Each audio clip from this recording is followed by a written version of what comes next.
Está entrando no ar na Rádio Metropolitana M1090, o programa Marcelo Paes. Debates, entrevistas, informações e muita alegria. Agora, no programa Marcelo Paes.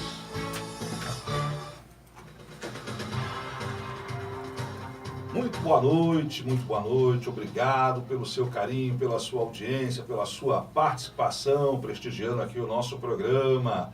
Hoje, terça-feira, 23 de abril de 2019, começando o nosso programa Marcelo Paes. Vamos lá, minha gente, seguindo em frente. Hoje nós não teremos o nosso super debate metropolitana. Hoje é dia, vez do nosso querido amigo Maurício da Fontoura, jornalista, diretor da Rede Lully FM de rádio, que está aqui conosco hoje para uma entrevista. Para você, ouvinte do meu programa, conhecer um pouquinho da trajetória profissional e pessoal desse nosso querido amigo, querido colega Maurício da Fontoura.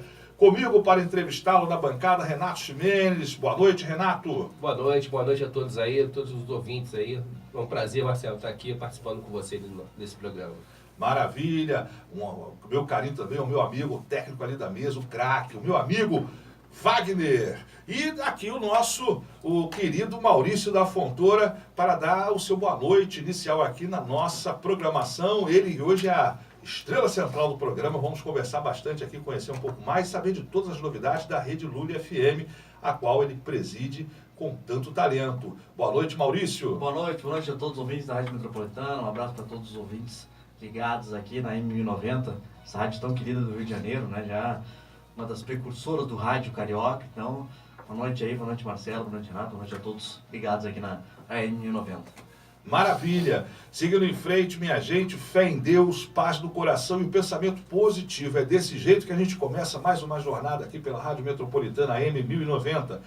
O Maurício, obviamente, é meu amigo, tenho o prazer, o privilégio, né, a honra de conviver com ele. Mas você, meu caro ouvinte, até você também que pensa em fazer jornalismo, né? A gente vai falar um pouquinho aqui da trajetória do Maurício, que serve de exemplo, de referência para muita gente que está iniciando seus estudos. Eu começo essa entrevista, Maurício, te perguntando como é que foi o início de tudo, né? Lá nos primórdios, lá no Sul. Lá no Sul, com 13 anos, anos 2000, estava eu em casa ouvindo música e aí comecei a brincar de ser locutor, de fazer locução em cima das músicas que eu estava ouvindo. Eu tinha um gravadorzinho daqueles bem comuns, né? Apertava o REC, o play, gravava automaticamente direto na caixa de som. E aí comecei a brincar de fazer locução nesse gravador e aí pensei, cara, não tá ruim, né? Vou mandar um pilotinho pra rádio. Gravei, só que não ficou muito bom, porque a gente sabe que gravando diretamente com a voz ali não fica um padrão tão bacana. Certo. Mas aí a gente botou eu botei quando entrei em contato com um amigo meu, que tem uma infraestrutura melhor, tinha uma infraestrutura melhor na época, o Francisco Souza, e a gente gravou em casa, ficou bem melhor do que só eu fazendo, e a gente mandou para 2 emissoras de Uruguaiana, uma delas estou esperando até hoje o retorno dela, não me deu até hoje ainda o retorno, mas a outra rádio, né, a Rádio São Miguel, queridos da Rádio São Miguel, família Bermudes, um abraço para eles. Aí eles entraram em contato comigo 15 dias depois, a gente foi até lá, o cara chegou lá e viu, que é isso? 2 piapançudos de 13 anos aqui na rádio, não pode trabalhar não. Aqui é uma emissora profissional, não tem como vocês trabalharem aqui. Aí a gente insistiu, aí nossas mães assinaram lá um atestado dizendo que era apenas uma atividade cultural e a gente conseguiu ter um programa dominical no melhor horário da rádio, mentira, no pior horário da rádio. Domingo das 3 às 4 da tarde, antes da jornada esportiva. Para um programa jovem, numa rádio AM, domingo, das 3 às 4 da tarde, é um horário muito ruim. Claro que para o AM, 3, 4 da tarde é um horário ótimo, né? Domingo, que tem muita gente ouvindo. Principalmente antes de jornada esportiva. Sim. Mas pra gente que era um público jovem, domingo, essa hora, o jovem tá recém levantando, né? Da balada de sábado, então... Mas a gente conseguiu ter um retorno bem legal, porque a gente era 2 jovens de 13 anos.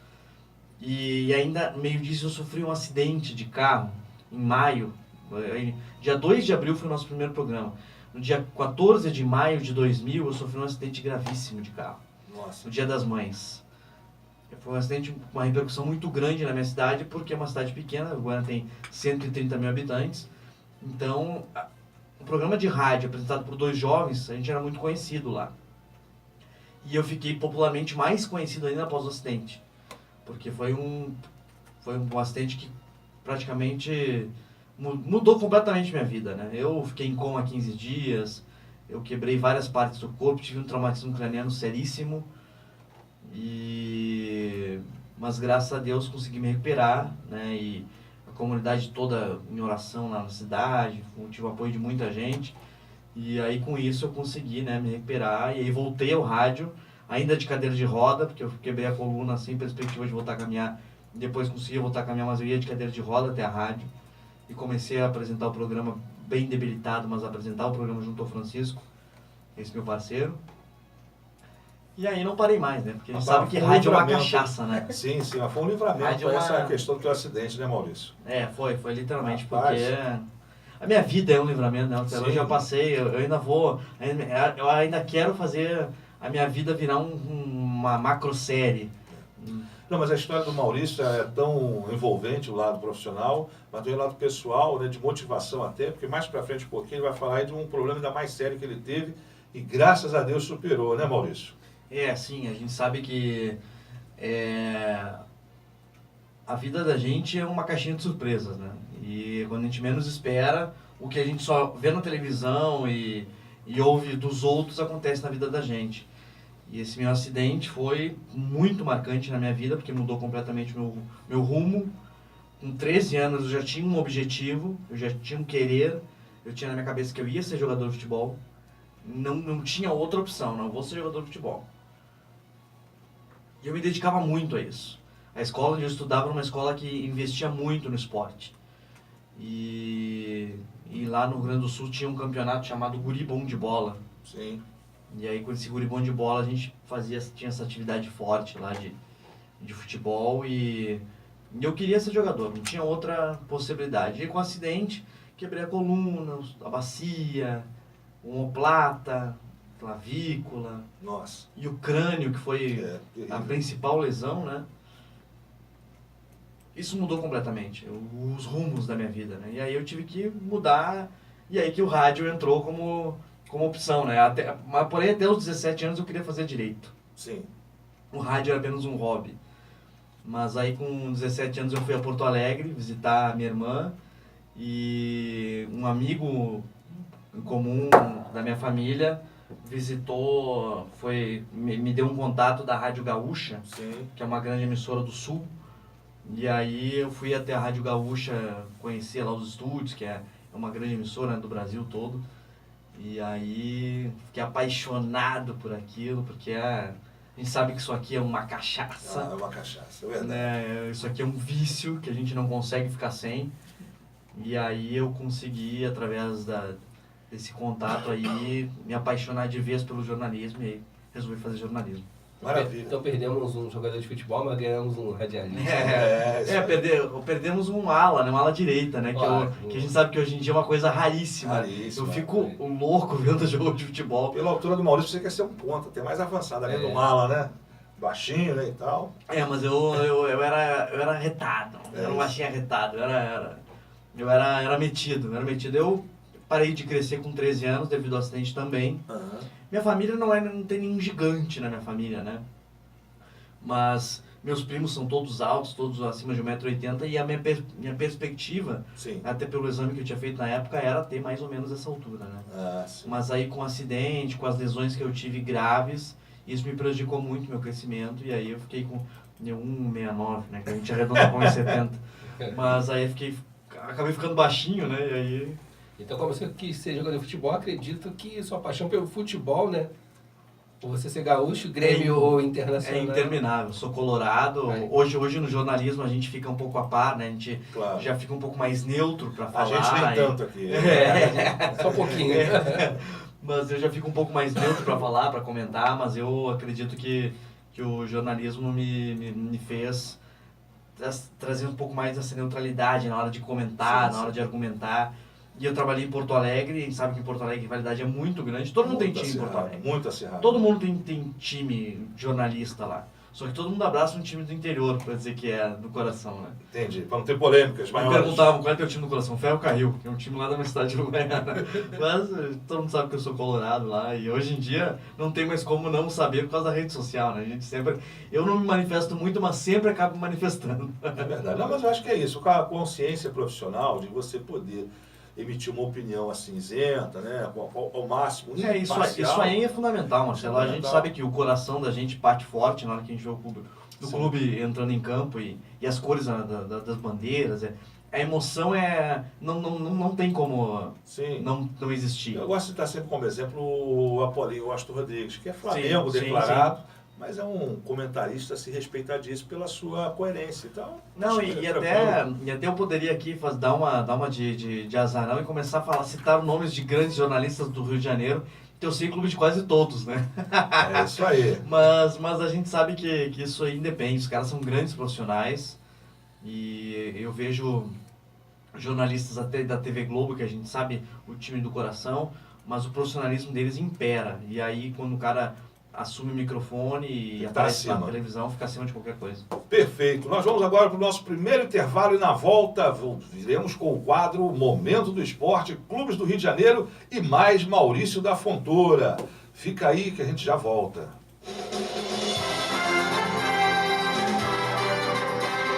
Autoestima é tudo. Clínica Cassandra Paz, estética e cirurgia plástica, bem no coração da freguesia Jacarepaguá. Estrada dos Três Rios, número 200, bloco 1, sala 306, condomínio Main Street. Telefone 3497-1468, 3497-1468 ou pelo WhatsApp 97562-8539. Saúde e bem-estar, Clínica Cassandra Paz.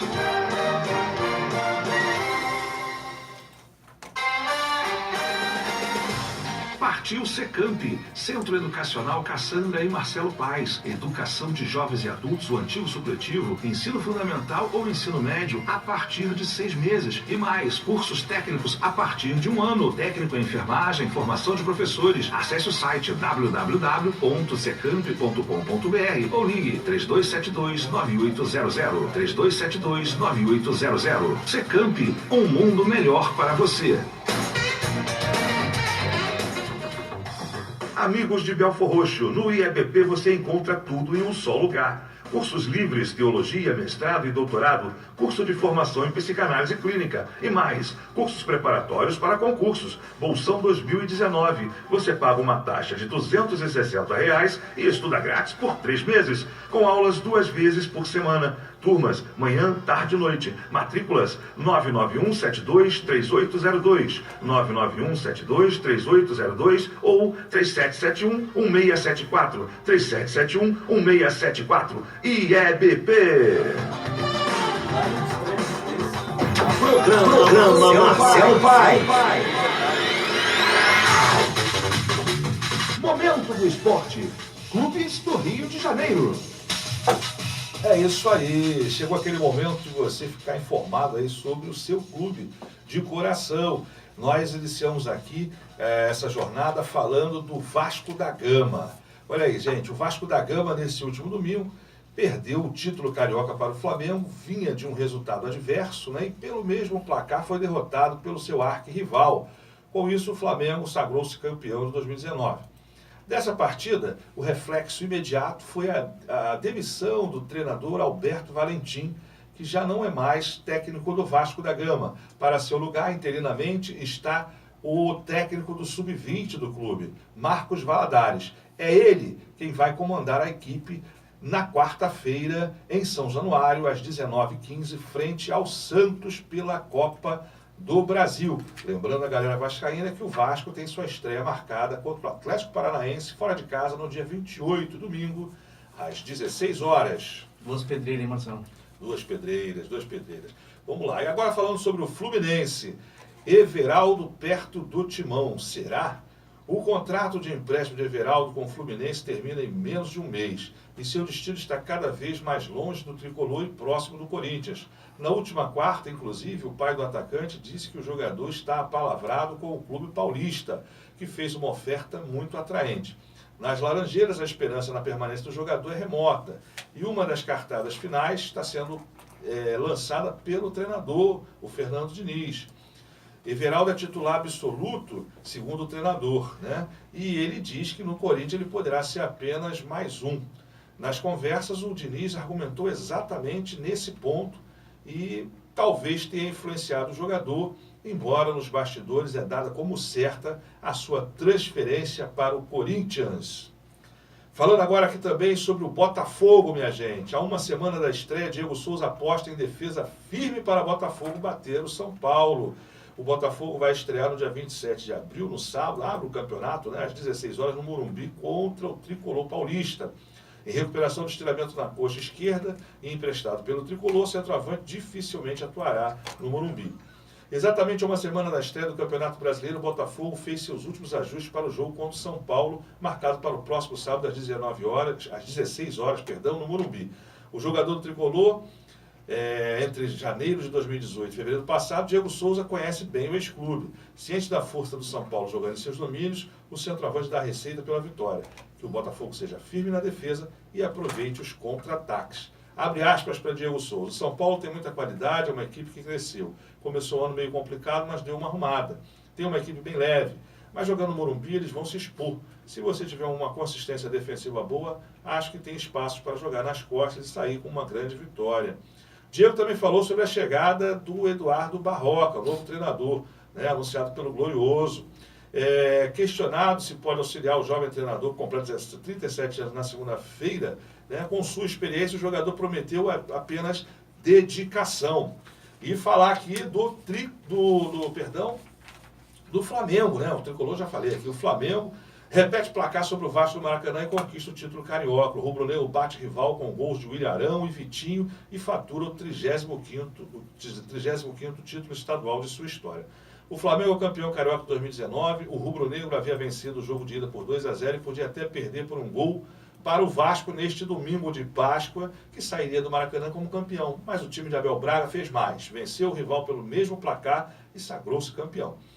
Juan levanta a taça, esse é um destaque aí para a galera flamenguista, né, os rubro-negros. O ídolo da torcida, o veterano Juan, não chegou a entrar na partida, mas teve participação de destaque na festa do título. Capitão do Flamengo quando está em campo, foi ele o escolhido para levantar a taça de campeão. Foi uma forma de homenagear o zagueiro de 40 anos que está prestes a se aposentar dos gramados. O Flamengo estreia sábado, dia 27 de abril, às 21 horas, contra o Cruzeiro. É isso aí, minha gente. Esse foi mais um Momento do Esporte aqui no programa Marcelo Paes. Programa Marcelo Paes. Seguindo em frente, minha gente, aqui ao meu lado, o querido amigo e jornalista Maurício da Fontoura, sendo ele hoje o entrevistado aqui do nosso programa, e comigo à direita, aqui na ponta direita, meu companheiro Renato Ximenes, que me ajuda na condução dessa entrevista. Aliás, o Renato tem uma pergunta para o Maurício. Fala aí, Renato. Maurício, quero saber aí dos teus projetos aí, o que você vai fazer agora em termos de trabalho agora, o que você está fazendo, como é que vai ser aí? Eu estou administrando a Lula FM, né, que é a minha grande investida, né, da minha carreira. Sim. No rádio. A gente sabe que a televisão é algo que eu já faço parte também e quero muito dar sequência, porque no jornalismo hoje é um modo mais adequado de você conseguir sobreviver, é a televisão ou a assessoria de imprensa. O restante é bem complicado, o ganho hoje em dia no atual padrão brasileiro de vida é bem complicado, mas eu já consigo. Então, eu quero a televisão, é algo que eu quero dar sequência, mas o rádio a Lula FM é a minha vida, né? Então, a gente teve o carnaval desse ano, que foi muito legal fazer, apesar de comercialmente ter sido o pior ano de todos esse ano. Por quê? Renato, os outros anos, a gente sempre coloca metas, né? Vocês trabalham em rádio, sabem que a gente tem que colocar metas para conseguir alcançar os objetivos. E eu tenho uma meta de 6 a 8 cotas de publicidade para fechar o carnaval, a transmissão na Marquês de Sapucaí. Eu tenho uma equipe excelente que trabalha comigo, de gente que sabe muito de carnaval. Me ajudam muito, até mesmo na parte comercial, mandar um abração pro Hélio Martins, que esse ano, se não fosse o Hélio, a rádio não teria ido a Sapucaí. Mas a gente consegue manter aí um padrão bem bacana de infraestrutura na Sapucaí. Mas esse ano eu não fechei nenhuma cota de publicidade pro carnaval. Minha média é de 6 a 8 de 2012 para cá, de 6 a 8. Esse ano não fechei nenhuma. Então eu tive que tirar dinheiro do meu bolso e contar com a ajuda do Hélio Martins, que é um patrocinador do Carnaval da Lula desde que ele começou, desde 2016. Mas ele também é comentarista, ele, o Thales Milhel, que é o filho dele, e agora esse ano a esposa dele também sabe muito de carnaval, também entrou com a gente, a Tatiana. Mas a gente foi bem penurioso o carnaval esse ano financeiramente. No entanto, a gente conseguiu ter um retorno bem legal de público, a gente teve uma média excelente de audiência, porque no carnaval é o seguinte, a gente tem que fazer algo diferente, porque as outras emissoras de rádio que fazem carnaval são muito peculiares. São rádios que têm 500 anos de carnaval no Rio de Janeiro e todo mundo vai sintonizar aquelas rádios que o pessoal conhece. Então tem que fazer algo diferente. E o nosso diferente é sair da mesmice. Não é falar aqueles termos técnicos de carnaval, aquelas entrevistas já quadradas já de carnaval, que é você entrevistar lá o presidente da escola tal. Não, a gente faz entrevista, mas com muito mais de entretenimento. A nossa transmissão tem muito mais. Eu pego lá o script da escola, a sinopse da escola e o que a escola está apresentando, mas a gente faz comentários muito mais populares, né? Que eu acho que o público de casa acaba se agradando até um pouco mais por ser algo que todo mundo entende.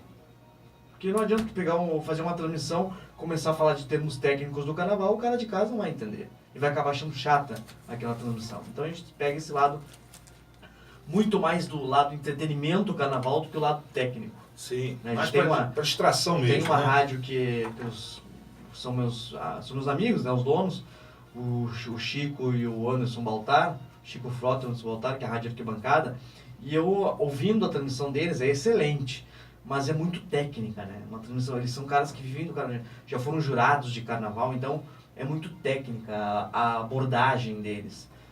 E isso acaba dificultando para o grande povão conseguir ouvir. E até a audiência deles é excelente também, mas a gente consegue números, acredito eu, que muito maiores que os deles, por ter esse lado mais popular da nossa linguagem, né? Até porque o carnaval é um grande evento, mas é uma grande festa também no aspecto popular. Sim, sim. Sim, a gente consegue aí, através do nosso linguajar, da nossa abordagem, um público muito maior. No carnaval eu chego a ter 30, 60... O nosso recorde foi 127 mil ouvintes por minuto no carnaval. Uau. E de 2018. Esse ano a gente teve menos. Esse ano nosso maior índice foi 87 mil. Mas mesmo assim, 87 mil, para o número de rádios que estão lá, é muito bom. Proporcionalmente, Muito bom. Pioneiríssima, né? Muito bom. Aproveitando o gancho aí do assunto carnaval, Maurício, nós tivemos aqui no programa de estreia, no dia 19 de março, um debate, né, sobre exatamente a questão do carnaval, mas a questão mais bastidores, né, mais político do carnaval. Sim. Eu sei que você também está inteirado, eu queria ouvir a sua opinião, porque a gestão do prefeito Crivella, na questão do carnaval, ela vem muito marcada, né, porque ele tem demonstrado mesmo que quer cada vez mais tirar a subvenção pública para as escolas, para o carnaval. Em 2018 houve uma redução, né? Foi 2017 uma redução. Sim, foi 2 milhões para 1 milhão para 2018. Não, 2017 foi de 2 para 1. Isso. Aí, 2018... Não, 2017 não, 2017. Para 18 foi de 2 para 1, né? E 18 agora para 19 caiu para 500 mil. E as escolas do grupo A, 250 mil. 250 mil. É porque aí tem até um papo que houve uma reunião com o então secretário da Casa Civil, Paulo Messina, e que as escolas do grupo A pediram a metade do grupo especial. Foi justamente quando estava vendo a transição de redução. Exatamente. Só que assim, uma coisa que tem que deixar claro para o ouvinte que está ligado aqui no Metropolitano, e sabe que a audiência aqui é gigante, muita gente ouve e acaba participando até se inteirando mais no programa. O Carnaval do Rio de Janeiro é totalmente sustentável. Completamente sustentável. É um carnaval que esse ano gerou 3 bilhões 750 milhões de reais em ICMS. Sim. Fora os outros impostos que a prefeitura gera. A cidade estava completamente lotada no carnaval. Pela crise financeira também ajudou a lotar o Rio de Janeiro, porque ao invés do turista de todo o Brasil e até mesmo da América Latina, porque o que tinha de argentino e venezuelano e colombiano e peruano na Sapucaí era brincadeira. que acaba o dólar por estar alto, o euro por estar um valor muito alto, vem ao Brasil aí, entendeu? E aí com isso, só quem ganha somos nós. Só quem ganha é o Carnaval Carioca. Numa cidade que você tem em ICMS gerado isso, e aí você querer diminuir os valores, e aí eu vou entrar no lado político, eu não sou defensor de nenhum dos dois, nem do Eduardo Paes, nem do Marcelo Crivella. Eu sou totalmente crítico às duas gestões. Mas, no entanto, foi comprovado através da Justiça e do Tribunal de Contas do Estado e do município, né, e através também de averiguação da Justiça, que a gestão Eduardo Paes não deixou R$1 de dívida para o Marcelo Crivella. Ao contrário do que disse o Marcelo Crivella quando assumiu a gestão. Ou seja, esse papo de que, não, a prefeitura está quebrada, a gente tem que tirar dinheiro do carnaval para pôr nas creches, na educação e na saúde. Não existe isso, até porque isso aí foi um dos motivos pelo impeachment da ex-presidente Dilma Rousseff, que a pedalada fiscal, você tirar de uma pasta e botar na outra, né? Sim, mas até o Marcelo Crivella, ele demonstra, Maurício, que ele, na realidade, isso é um gosto particular dele, por ele ser pastor. E aí isso é um erro absurdo. Eu acho que ele está esquecendo. Agora o que não admite isso, né? Você gerir uma cidade como o Rio de Janeiro, que é o antro cultural do Brasil. Aqui se tem todas as culturas que tem no país todo. Sim. Do candomblé até mesmo ao evangélico, que se tem eventos grandes evangélicos aqui. E o carnaval é algo mundial, cara. O carnaval é um evento mundial. É uma festa mundial. O mundo todo sonha em conhecer o carnaval do Rio de Janeiro. Sim, sim. Todos os turistas que vêm pra cá dizem assim, eu tô vindo pra cá pra ir na Sapucaí. Mas o que eu me refiro é que ele, por exemplo, ele acha que, justamente sobre o que você falou, ele acha que o carnaval tem que ser mantido com a grana da iniciativa privada. Ele acha que o carnaval por si só é vendável, mas ele esquece que esse apoio é indispensável e ele é cultural. Não, e assim, eu vou te dizer, claro que o carnaval é vendável, claro que o carnaval do Rio é vendável e se tem o retorno, óbvio. E a gente sabe que o Brasil, infelizmente, os grandes empresários ainda resistem a investir em cultura no país. Sim. Que é algo que dá um retorno assim gigante e tremendo para eles. Até eu já faço um apelo aqui para 2020, para essas grandes empresas que há no Brasil, que invistam no Carnaval do Rio de Janeiro. Eu estou aqui falando como cidadão carioca que já sou, porque já moro aqui no Rio de Janeiro há 8 anos. Invistam no Carnaval do Rio de Janeiro. O retorno é absurdo.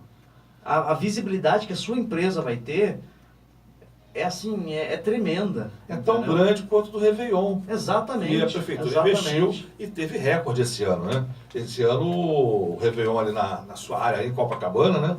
Arrebentou. Sim, né? Teve uma média aí uma estimativa no dia 31 ali naquela grande festa, 3 milhões de pessoas, né? Foi recorde? Foi recorde. E assim, é uma visão de negócio que a prefeitura deve ter também para o carnaval. E até mesmo o presidente da Rio Tour, que é o Marcelo, que é seu xará, Sim. que é um cara bem instruído e acredito até que ele tenha boa vontade e queira que isso aconteça, mas aí o imbróglio político acaba interferindo nisso. Eu acho que teria que ver até mesmo da parte dele, chegar para o prefeito, vamos tentar reaver essa sua avaliação sobre o carnaval, porque o Rio de Janeiro é uma cidade que, infelizmente, felizmente, quando fala em Rio de Janeiro, se lembra do Carnaval do Rio de Janeiro.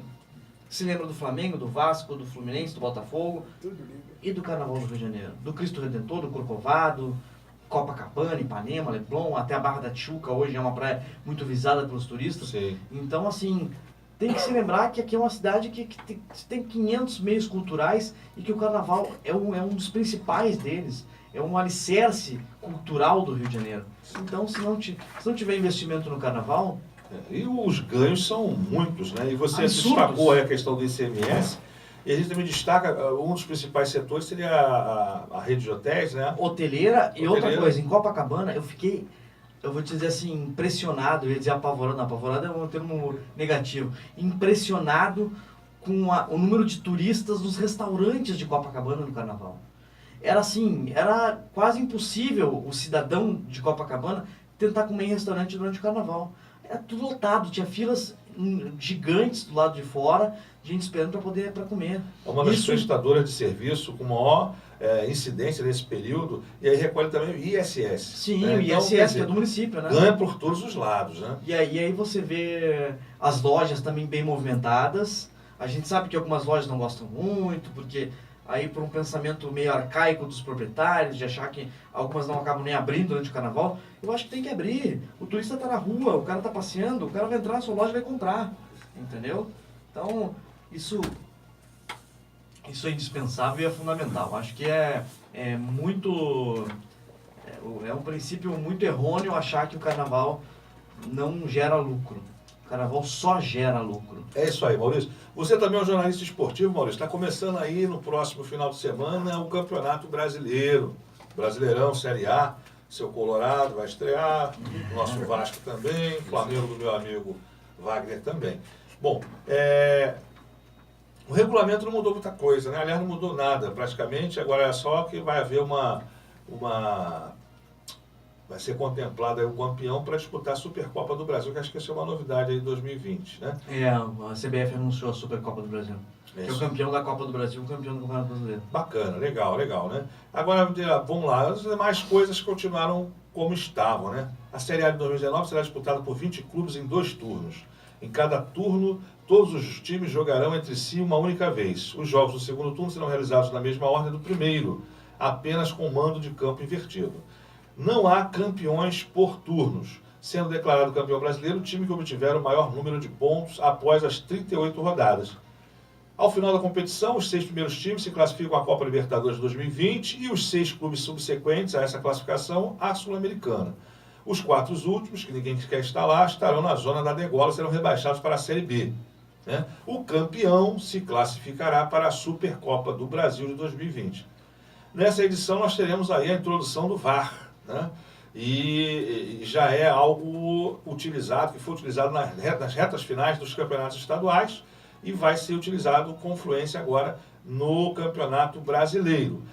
Os custos com a tecnologia e infraestrutura serão pagos pela CBF, enquanto o pagamento dos árbitros será feito pelos clubes, como já vem sendo feito com as equipes de arbitragem.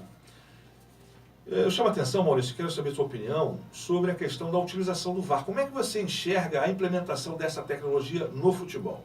Eu acho sensacional o VAR. Quando lançaram o VAR, eu falei, até um alívio. Porque nos últimos anos, não só o meu time do coração, mas várias outras equipes se prejudicaram muito com os erros de arbitragem. Sim, perdendo até títulos. O Inter perdeu o título, pelo menos 2 títulos do Campeonato Brasileiro por causa dos erros de arbitragem. O Márcio Cerdeira, né? Ou aquela jogada do Tinga, né? Não, foi o... Não é Márcio Cerdeira o nome dele. Cláudio Cerdeira? Não vou lembrar o nome dele agora. A jogada do Tinga, né? Que sofreu Mas aquele foi o pênalti. Tinga que sofreu o pênalti contra o Corinthians. Claríssimo. E ainda foi expulso Naquela naquela ocasião. E o Inter empatou em 1-1 com o Corinthians e perdeu por 2 pontos o título do Corinthians. Que seriam os 2 pontos que o Inter perdeu naquele jogo. Sim. E o Inter também acabou dando umas cochiladas nesse mesmo campeonato aí. No última rodada acabou perdendo para o Curitiba lá em Curitiba. Então, não vou dizer que tenha sido só culpa da arbitragem, mas claro que foi também, porque se tivesse tido